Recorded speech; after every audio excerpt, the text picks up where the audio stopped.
પડતી મુશ્કેલીઓને લઈને પાલનપુર, દાતા અને અંબાજીના આદિવાસી લોકોએ આજે પાલનપુરના રામપુરા 4 રસ્તાથી કલેક્ટર કચેરી સુધી રેલી યોજી હતી.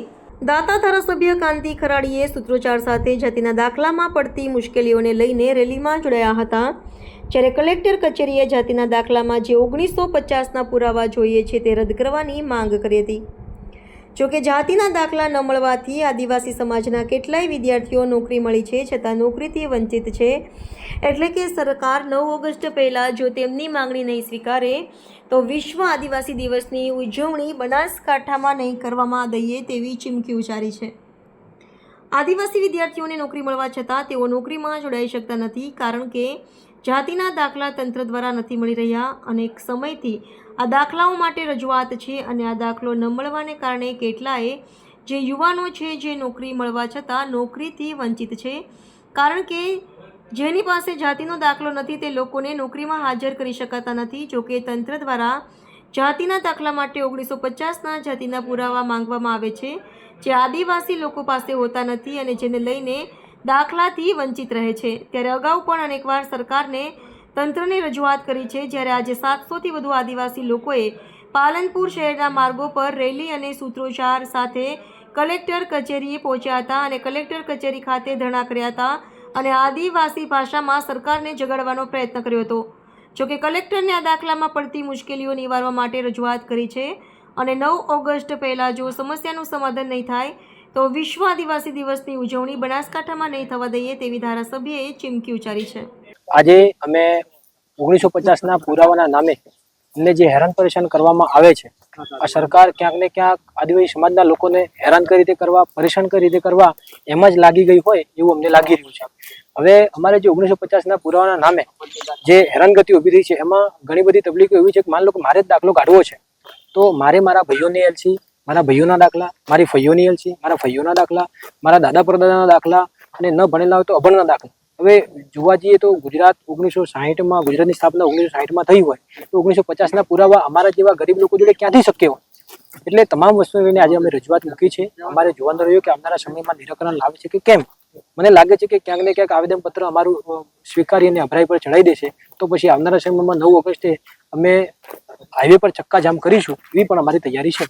સમગ્ર ગુજરાતમાં ને એના કરતાં પણ વધારે ગુજરાતના એક બનાસકાંઠા જિલ્લાના સમગ્ર છૂટાછવાયા જે ગામડાઓથી આદિવાસી વસે છે એ આદિવાસીઓ ઉપર આદિવાસી દાખલા, જાતિ અંગેના દાખલાના આધારે એક તરાપ મારી છે ને એ તરાપ સિર્ફ બનાસકાંઠા જિલ્લાની ઉપર મારી છે.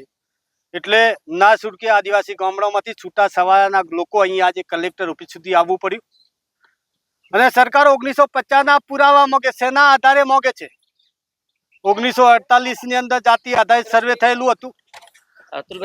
સમજી જોઈને આધાર પુરા મોગે છે. એટલા માટે મોગે છે કે આદિવાસીઓને કઈ કઈ રીતે હેરાન કરવા એ સરકારનું એક જાતનું પેતરું છે.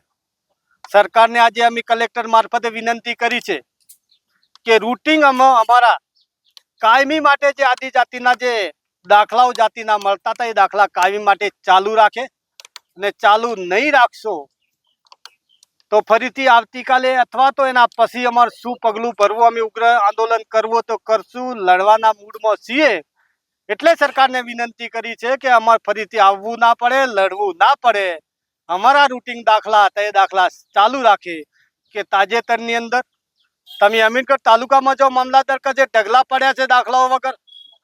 દોતાની અંદર જાઓ, પાલનપુરમાં જાઓ, થરાદમાં જાઓ, ધોનેરા જાઓ, દરેકે દરેક આદિવાસીઓના દાખલા આપવામાં આવતા નથી અને અમારા દીકરા દીકરીઓ ધર્મ ધક્કા ખાય છે.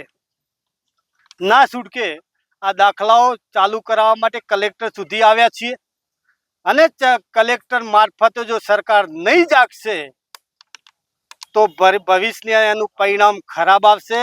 સરકાર ભોગવવાની તૈયારી રાખે ને દાખલા નહીં આવશે ને ગરીબોની વાહવા કાયમી સરકાર કરે છે, આદિવાસીઓના નામે વાહવા કરે છે. અત્યારે એક જાતનું આ આદિવાસીઓનું ખૂન કરી રહ્યા છે એવું દેખાઈ રહ્યું છે. એટલા માટે કે દાખલાઓ બંધ કર્યા છે. ઘણી જગ્યા નોકરી લાગેલા છોકરા 2 વર્ષ થયો એમને હાજર કરવામાં નહીં આવ્યા અને જે દાખલાઓ થોડા ઘણા હતા એ પણ રદ કર્યા છે ને એમના ઉપર પોલીસ કેસ કરવો. એટલા માટે સરકારની જાણી જોઈને અમીરગઢ ને દોતા તાલુકાના આદિવાસીઓ પર કિન્નાખોરી રાખીને આવલું પગલું ભરી રહ્યો છે, એટલે ઉજાગર કરવા માટે આવ્યા છીએ.